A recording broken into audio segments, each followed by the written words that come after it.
So now that this is all done, cleaning wise anyway on the outside, as you can see. So I do this every friggin' week. There we are. Tyre shine, all that jazz.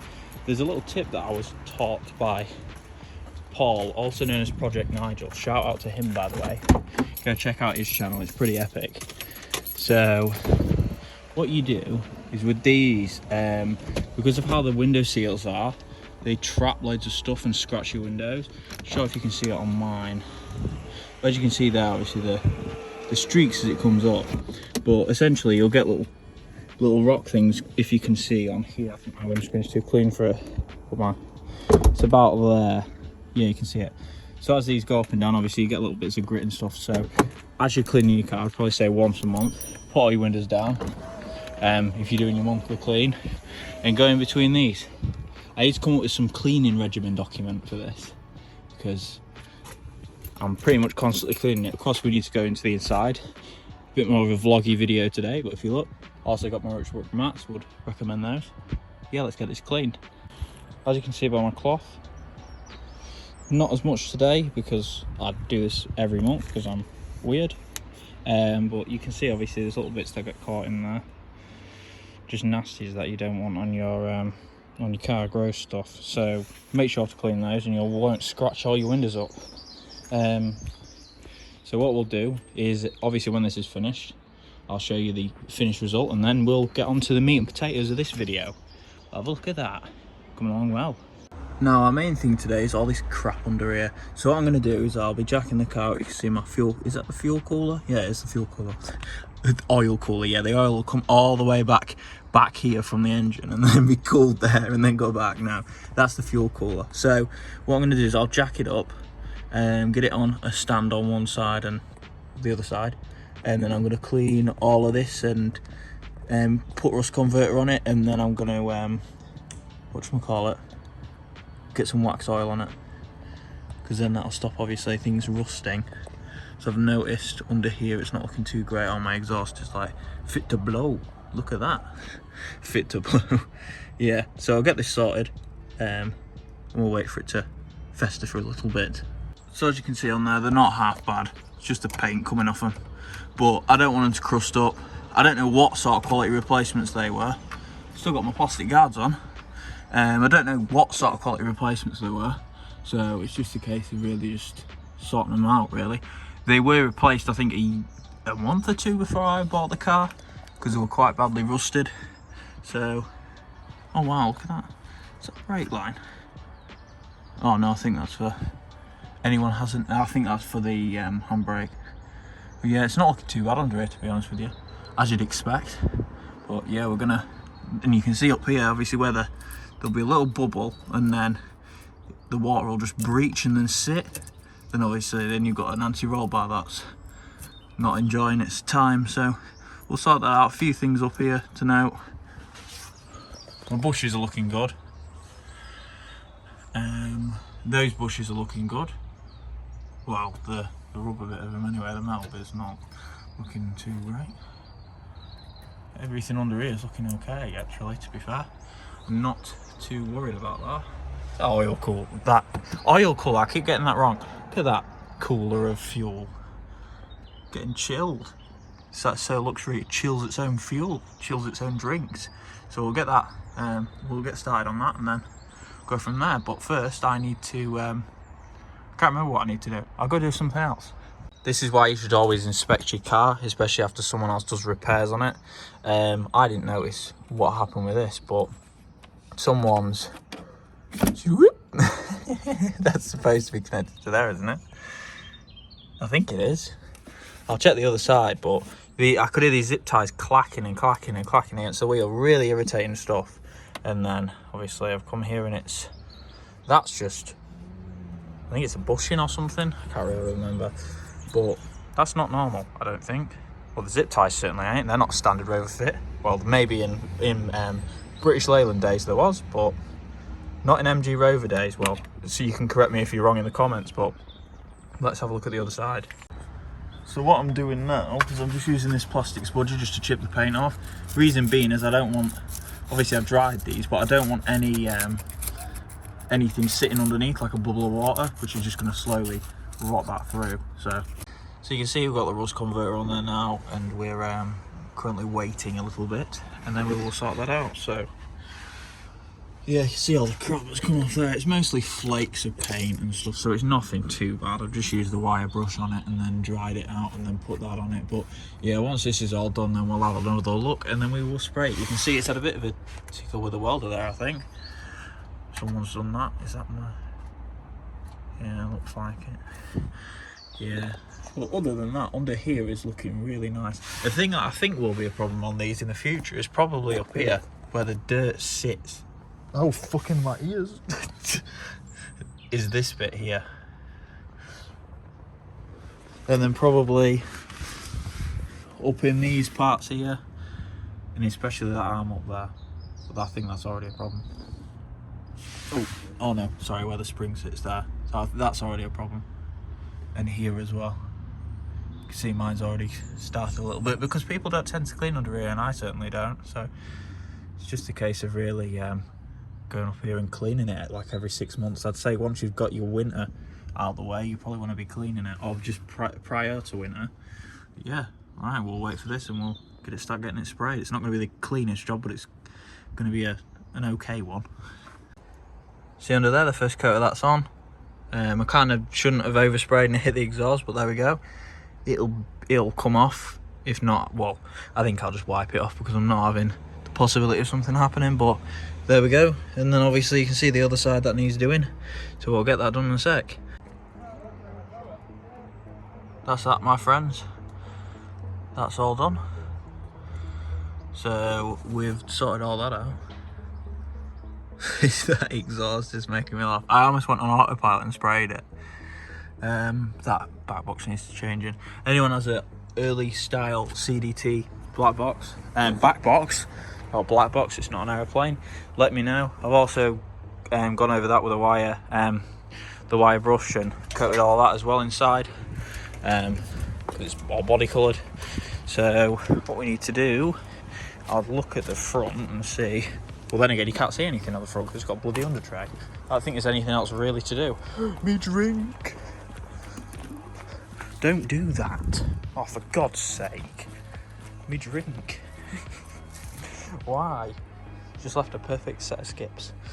Right, so we'll wait for that to dry and then we'll have another look and we'll let it down. While I'm here, I'm also going to catch this. This has really been annoying me and just spoils it a bit when you look at it from behind. So when the bumpers are all done, it's not going to look so grubby. There's that done, and that done, and that done, and that done. So we just need to clean, well, get it down, and then we're done. Then we'll move on to another thing that I have to go through in the future plans for this car, which are coming up very soon.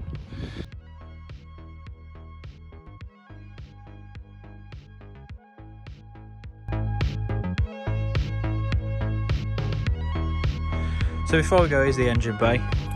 So thought I'd cover a few things while we're here. So this obviously is the pre-project dry thingamabob, expansion tank, as well as a whole host of things. If you use auto sol on these, it chromes them, by the way, so I've got a bit of light chromage there. But people have asked what I use. I tend to just use the what's it called, the auto glim tire shine on this. Is it auto glim? I think it is. I'll put it on the screen. It's auto glim tire shine, but to top it up I just use this. So there we are. It's just black plastic, so it's not going to blow up or anything, but look at that. Very nice. So we'll move on to our future plans for this here beast. Hello everyone, so I thought I'd move on to this other bit. So I've split this video up so it's a bit easier to digest and it's not like a load of the same thing. So I thought I'd drive the car for this little bit. So really, the thing I announced in that Cortina video was that, I know I'm driving like a bit of a granny, but there's a lot of people about. Let's just ultra cautious here because nobody knows how to drive. That's what you have to assume when you drive, that nobody else knows how to drive. Give everyone loads of space because you trust no one. this is like spy level stuff. Anyway, so I just thought I would do this bit differently, because why not? It's quite fun and I like to use this. So here we are, we're driving along in the wonderful 75. We have everyone's walking dogs. It's a beautiful day. Farms over there, there's loads of poo, giant piles of poo. Like that Corsa over there. Lovely potholes. Just going to swerve away out of those. So of course in the Cortina video we talked about our plans for the future of this here beast. It's been 3 years of ownership of this lovely thing. 3 years of owning the best car I've ever owned in my entire life. So what I thought was a good idea is, before of course we were going to just slam loads of money on the Vitesse, about 3.5, something mental like that. Kia Life, lovely house though. We were going to slam a ton of money on that. Also, I just thought I'd demonstrate this. In eco mode, it's got a lot of get up and go as well. Obviously, we're going to the speed limit. Cyclist appearing from nowhere. Anyway, so what we changed our mind to after a bit of a poll on Facebook and all that jazz is that we were going to spend a little bit of money on this. There's no one coming. A little bit of money on this thing, and then spend a bit more on the Cortina. So that's exactly what we're going to do. So what are we doing? Well, there's a lot of little things on this car that need finishing off. Of course, it's had a lot of engine stuff done. Really had quite a lot of stuff done in regards to the engine. So what we need to do is we need to sort out the cosmetics, the body panels. The worst thing in my opinion is that rear bumper. So basically I'll dig the footage out as well, because it's quite a good bit of footage. So a lovely white Vauxhall Insignia decided to reverse into me while I wasn't there, and cracked all the bumper, and then all of it started chipping off, which is great. So look at the lovely walls and all that jazz. It just looks amazing. So that happened. That obviously was the first thing, and I was like, okay, that's pretty garbage, but whatever. The front bumper was never to be desired, but then of course the thing hit it, and then I got it repaired, and then the thing hit it again. So we're going to just basically, and I only did, I think it was a side and a bit of the bumper. So what I've decided is I'm going to pay for, oh, and we've got 2 dents on that side, very big dents on the passenger side door. We also have, oh my gosh, bloody hell, get a better line than that. We also have 2 major dents on the passenger side door, and we have some very bad repairs with some like paint pen. So what we're going to do is we're going to get those 2 doors done. We're going to get the rear bumper done. We're going to get the sill redone, you know, where it's been repaired. I should have ideally spent a bit more time on that, but there we go.